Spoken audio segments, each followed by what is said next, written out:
ہم کب تک اس بوجھ کو اٹھائیں گے بتاؤ؟ کب تک ہم اٹھائیں گے؟ ہماری مسجدوں پر حملہ ہو رہا ہے،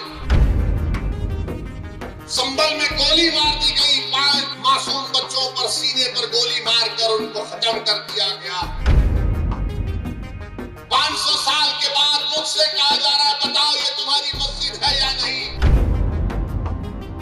800 سال کے بعد کہا جا رہا ہے کہ خواجہ اجمیری کی درگاہ ہے نہیں، تم بتاؤ میری زندگی کا چراغ کب ختم ہو جائے وہ اللہ جانتا ہے۔ اگر آپ اپنے آپ کو بدلنا چاہیں گے تو اللہ انشاءاللہ تعالی ہمارے مشکلات میں آسانی پیدا کرے گا۔ یقیناً بی جے پی کو روکنا ہے، مگر میں کوئی کولی نہیں ہوں سیکولرزم کا کہ میں 75 سال سے میں ہی اس فرض کو نبھا رہا ہوں۔ ہم کب تک اس بوجھ کو اٹھائیں گے بتاؤ؟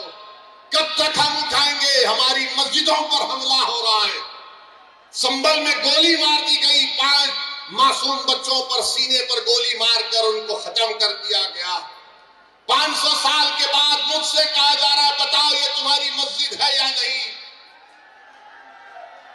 800 سال کے بعد کہا جا رہا ہے کہ خواجہ اجمیری کی درگاہ ہے نہیں، تم بتاؤ۔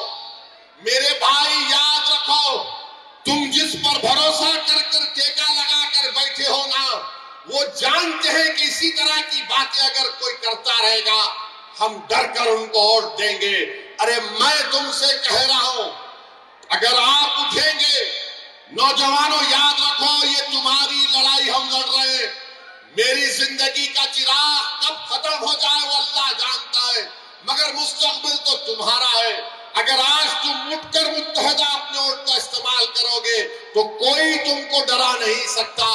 تم ڈرتے ہو تو اس لیے ڈرایا جا رہا ہے، جس دن تم نہیں ڈرنے کا اعلان کرو گے، اور نہیں ڈرنا صرف زبان سے نہیں ڈرنا جب تم کہتے ہو کہ میں کسی باپ سے نہیں ڈرتا، میں کسی مائیکل لال سے نہیں ڈرتا، میں کسی مودی سے نہیں ڈرتا، میں کسی کیجریوال سے نہیں ڈرتا، اس کو عملی جامع نامہ کیسے پہنائیں گے؟ صرف نعرہ لگانے سے تم خوش ہو جاؤ گے نہیں، تم کو جا کر اپنے ووٹ کا صحیح استعمال کرنا پڑے گا، اور صحیح استعمال مصطفیٰ آباد میں پتنگ کے نشان پر طاہر حسین کے لیے، ان تمام مظلومین کے لیے، اس ویدھان سبھا کے وکاس کے لیے آپ کو اپنے ووٹ کا استعمال کرنا پڑے گا۔ اس ڈر کو نکالو اپنے دماغوں سے۔ تم کب تک اور ہم کب تک ڈرتے ڈرتے زندگی گزاریں گے؟ ایک بار اس ڈر کو نکالو۔ اس دلی کے ویدھان سبھا میں آپ اپنے اتحاد کی نشانی کے طور پر مجلس کے نمائندوں کو کامیاب کرو، دیکھو حالات بدلیں گے۔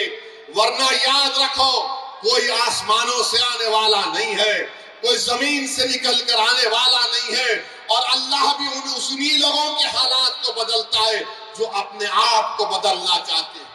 اگر آپ اپنے آپ کو بدلنا چاہیں گے تو اللہ انشاءاللہ تعالی ہمارے مشکلات میں آسانی پیدا کرے گا۔ اگر آپ اپنے حالات کو بدلنا چاہیں گے تو اللہ ہمارے لیے ہمارے منزل مقصود کو ہم کو پہنچا دے گا۔ اگر تم صرف دماغی پس و پیش میں رہو گے کہ کیا ہوگا، ایسا کرے تو ایسا ہوگا، نہیں کرے تو کیا ہوگا، ارے ہماری ذمہ داری جتنی ہے اتنا نبھاؤ، ہماری جتنی ذمہ داری ہے اتنا تو نبھاؤ۔ مگر یہ صرف آپ دیکھ رہے ہیں کہ کبھی یہ کبھی وہ، یہ نہیں چلنے والا ہے میرے دوست۔